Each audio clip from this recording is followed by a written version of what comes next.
ආයිබෝවන් කියලා ඔයාලා හැමෝම සාදරයෙන් පිළිගන්නවා. ඉතින් අද වීඩියෝ එකෙන් අපි කතා කරමු දකුණු ආසියාවේ රටවල් 8 අතර යුද්ධමය අතින් ශක්තිමත් රටවල් සහ දුර්වලම රටවල් මොනවද කියලා. මේ වෙද්දි දකුණු ආසියානු කලාපයේ පවතින යුද උණුසුම හමුවේ කලාපයේ යුද බලවතුන් කවුද කියලා මේ වීඩියෝ එකෙන් අපි කතා කරමු. දැනටමත් ඔයාලා දන්නවා ඇති ඉන්දියා පාකිස්තාන යුද උණුසුම ගැන.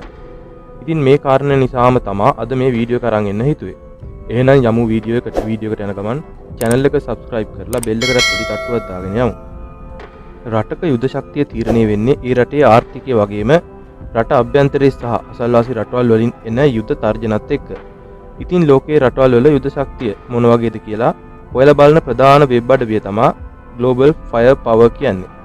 මේ වෙබ් අඩවිය මගින් එම ශ්‍රේණිගත කිරීම සඳහා යොදා ගන්නා ප්‍රධාන සාධක කීපයක් පවතිනවා. එයින් ප්‍රධානම සාධකය වෙන්නේ යම් කිසි රටක දරදේශීය නිෂ්පාදිතයින් එම රටේ යුද පිරිවැය ලෙස වෙන් කරන මුදල් ප්‍රමාණය යන කාරණය. ඊට අමතරව මිලදී ගැනීමේ හැකියාව හෙවත් PPP අගය, ගුවන් බලය සහ නාවික බලය වගේ සාධකත් යොදාගෙන තියෙනවා. ඉතින් දකුණු ආසියානු කලාපයේ රටවල් 8ක් තියෙනවා කියලා ඔයාලා දන්නවා ඇති. ඒ රටවල් තමයි ඇෆ්ගනිස්තානය, බංග්ලාදේශය, භූතානය, ඉන්දියාව, මාලදිවයින, නේපාලය, පාකිස්තානය සහ අපි ජීවත් වන ශ්‍රී ලංකාව. ඉතින් මේ රටවල් අතරින් දකුණු ආසියාවේ දුර්වලම යුද ශක්තිය තියෙන රට වෙන්නේ මාලදිවයින. වර්ග කිලෝමීටර් 297ක් පමණ විශාල මාලදිවයිනේ කුඩා දූපත් සමූහයක එකතුවක්.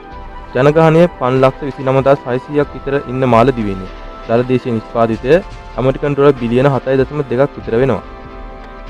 වාර්ෂික යුද පිරිවැය ලෙස ඇමරිකන් ඩොලර් මිලියන 10.8ක් විතර වෙන් කරනවා. මුළු හමුදා සමාජිකයින් 18000ක් විතර සිටින මාලදිවයිනේ ප්‍රහාරක ගුවන් යානයක් සහ බාණ්ඩ ප්‍රවාහන ගුවන් යානයක් පමණයි තියෙන්නේ. ඒ වගේම යුද හෙලිකොප්ටර් යාන දෙකකුත් මාලදිවයින සතුයි. දකුණු ආසියාවේ 7 වන යුද බලවතා වෙන්නේ භූතානය. වර්ග කිලෝමීටර් 38394ක් පමණ විශාල භූතානයේ ජනගහනය 796600ක් විතර වෙනවා. ඒ රට දළදේශීය නිෂ්පාදිතය ඇමරිකන් ඩොලර් බිලියන 3.1ක් වෙනවා. වාර්ෂිකව ඇමරිකන් ඩොලර් මිලියන 14ක් ඒ රට යුද පිරිවැය ලෙස වෙන් කරනවා. මුළු හමුදාව ඉන්නේ 7500ක් විතරයි. යුද හෙලිකොප්ටර් යාන දෙකක් පමණක් භූතානයේ සතුව පවතිනවා. දකුණු ආසියාවේ 6 වන යුද බලවතා වෙන්නේ නේපාලය. වර්ග කිලෝමීටර 147181ක් පමණ විශාල නේපාලයේ ජනගහනය මිලියන 31.12ක් ඉන්නවා. ඒ රට දළදේශීය නිෂ්පාදිතය ඇමරිකන් ඩොලර් බිලියන 50.83ක් වෙනවා. ඒ අනුව ඒ රට වාර්ෂික යුද පිරිවැය ලෙස ඇමරිකන් ඩොලර් මිලියන 409ක මුදලක් වෙන් කරනවා. ලක්ෂ 11ක් පමණ වන නේපාල හමුදාවෙන් 95000ක් ක්‍රියාකාරී හමුදා සමාජිකයින් වෙනවා. 15000ක පමණ පැරාමිලිටරි හමුදාවක්ද නේපාලයේ සතුයි.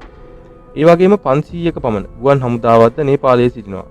මුළු යුද ගුවන් යාන 15ක් නේපාල ගුවන් හමුදාවට අයත් වෙනවා. ඒ අතර බාණ්ඩ ප්‍රවාහන යාන 5ක් සහ හෙලිකොප්ටර් යාන 10ක්ද වෙනවා. ඇදගෙන යන කාලතුවක්කු 14ක්ද නේපාල පාබල හමුදාව සතු වෙනවා.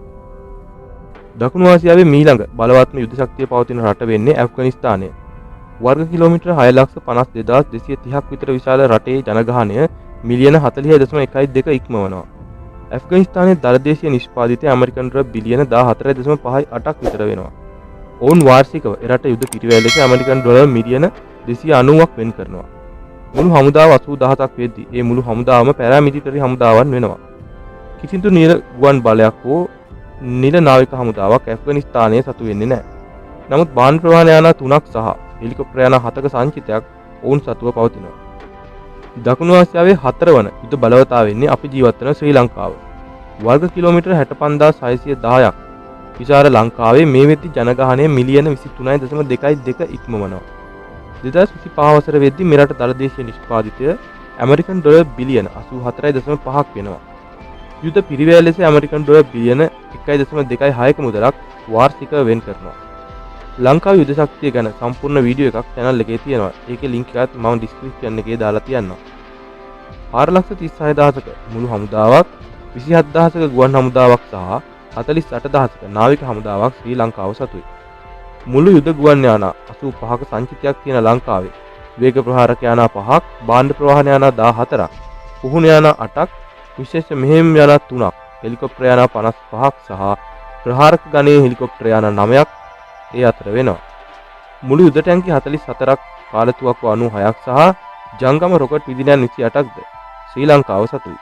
ශ්‍රී ලංකාව සතුව මුළු නාවික යාත්‍රා 270ක්ද පවතිනවා. දකුණු ආසියාවේ තුන්වන යුද බලවතා වෙන්නේ බංග්ලාදේශය.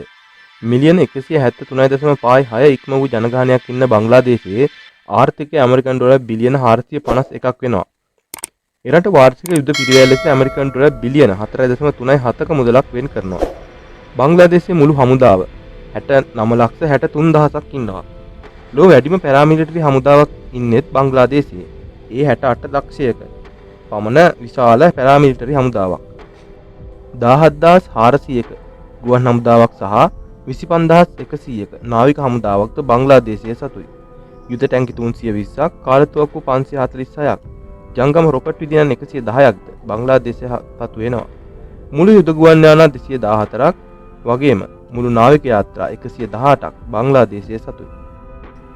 දකුණු ආසියාවේ දෙවන යුද බලවතා වෙන්නේ ප්‍රබල පාකිස්තානය.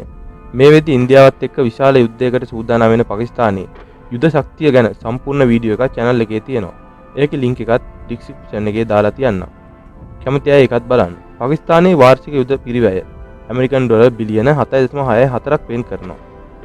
17,04,000ක පමණ විශාල හමුදාවක් පාකිස්තානයේ සතුයි. මුළු ගුවන් යානා 1399ක්, මුළු නාවික යාත්‍රා 121ක්ද පාකිස්තානයේ තියෙනවා. ඒ වගේම 78,128ක ගුවන් හමුදාවක්, 1,28,800ක පමණ නාවික හමුදාවක්ද පාකිස්තානයේ සතුයි.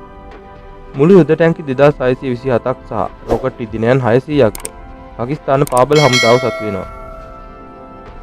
ඉතින් දකුණු ආසියාවේ යුද බලවතා කවුද කියලා අමුතුවෙන් කියන්න ඕනේ නැහැ. ඒ තමයි අපි අසල්වාසී ඉන්දියාව. ඉන්දියාවේ යුද ශක්තිය ගැනත් සම්පූර්ණ වීඩියෝ එකක් මම කරලා තියෙනවා. කැමති අයට බලන්න. ඒකේ link එකත් description එකේ දාලා තියන්නම්. ඉන්දියාවේ වාර්ෂික යුද පිරිවැය ඇමරිකන් ඩොලර් බිලියන 75ක් වෙනවා. 51,37,550ක පමණ විශාල හමුදාවක් ඉන්දියාව සතු වෙනවා. 3,10,527ක ගුවන් හමුදාවක් සහ 1,42,000ක නාවික හමුදාවක් ඉන්දියාව සතුයි. මුළු ගුවන් යානා 2,229ක් සහ මුළු නාවික යාත්‍රා 293ක්ද ඉන්දියාවට තියෙනවා. යුද ටැංකි 4,201ක් සහ ජංගම රොකට් ඉදිනයන් 264ක්ද ඉන්දියාවේ පාබල හමුදාව සතු වෙනවා. ඉන්දියාව සතුවේ න්‍යෂ්ටිකාවි 160ක්ද පවතිනවා. ඉතින් ඔය විදිහට තමයි දකුණු ආසියාවේ රටවල් අතර යුද ශක්තිය මොන වගේද කියලා සඳහන් වෙලා තියෙන්නේ. පාකිස්තානයයි ඉන්දියාවයි අතර බැරි වෙලාවත් යුද්ධයක් ආවොත් ඉන්දියාවට වාසි වැඩි. ඒත් මිත්‍ර රටවල් වල සහාය අනුව තත්ත්වය භයානක වගේම වෙනස් වෙන්නත් පුළුවන්. මේ මොනවා වුණත් තැලෙන්නේ අපි වගේ දුප්පත් රටවල් තමයි. ඉතින් ලෝකේ කිසිම රටක යුද්ධයක් ඇති නොවේවා කියලා ප්‍රාර්ථනා කරමු. අද වීඩියෝ එක ගැන ඔබේ වටිනා අදහස කමෙන්ට් කරන්න යන්න. වීඩියෝ එකට ලයික් කරලා යාළුවන්ට බලන්න ෂෙයා කරන්නත් අමතක කරන්න එපා. තවත් මේ වගේ වැදගත් වීඩියෝ එකකින් හමු වෙමු. ගිහින් එන්නම් ඔබට ජය.